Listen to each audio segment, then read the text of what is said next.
hello. Didn't see you there. Yes, we're talking about English today. What the hell is English?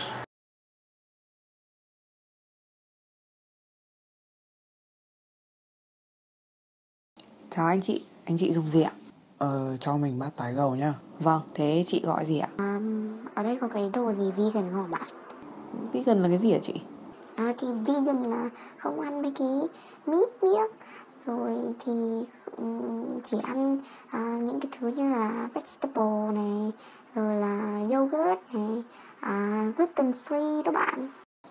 Em cứ cho nó bát phở không người lái. I bet your first reaction after watching that clip would be, because it's so common. Lots of people do it. What I'm genuinely confused though is that why would they do that?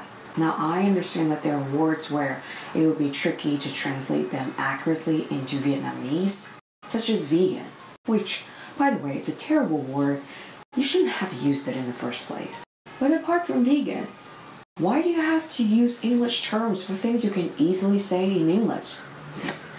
Why do you have to use English terms for things you can easily say in Vietnamese? A lot of people, especially those who have time living abroad, might argue that I'm just so used to processing information in English. It's just kind of a reflex for me to jump between English and Vietnamese. Then why don't you try process and say whatever needs to be processed instead in English? And once you're done with that, move on to Vietnamese. How about that? The only sensible reason, in my opinion, is that English or Vietnamese alone, it's not sufficient for you to express your ideas and thoughts. Now, I don't know much about English, but regarding Vietnamese, if you have any doubts about the capacity of our mother tongue, you should definitely check out this guy's video. Bài thơ hôm nay em muốn làm là bài thơ Toàn Vân Huyền đấy ạ. Vâng, Hoa Hồng, căn nhà bà đào. Vì trồng nhiều cà hành, nhà bà Hồng dành nhiều tiền vào làm nhà. Căn nhà bà đào, nhà bà Hồng chiều bà Hồng nhiều tiền vừa bò chuồng nhiều tiền thương bà Hồng thường ngồi tiền buồn về tiền. Did you see how dynamic and magical Vietnamese can be, as do any other languages? It's fully capable of conveying whatever messages you send across. So the only possibility left is that you are just being too lazy to complete a coherent thought in a singular language. So no, if English doesn't make you look or sound smart, it's quite the opposite actually. What pains me is that it doesn't benefit you either.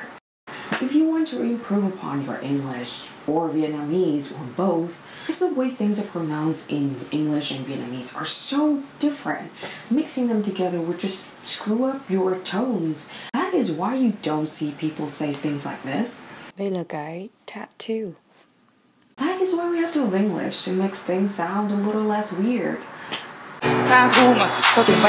Not to mention it's fucking annoying for whoever has to enjoy a conversation with you. You know the things where we tend to mirror the way that our counterpartners talk in a dialogue?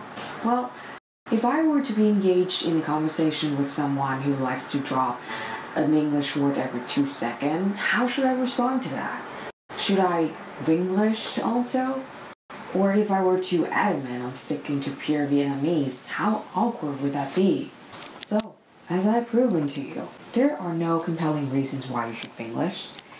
It doesn't benefit you in any way, shapes, or forms.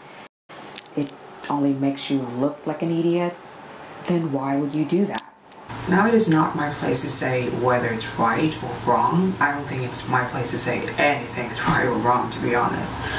But I hate it, and I think you shouldn't do it, because it ain't cool. So don't do it, please.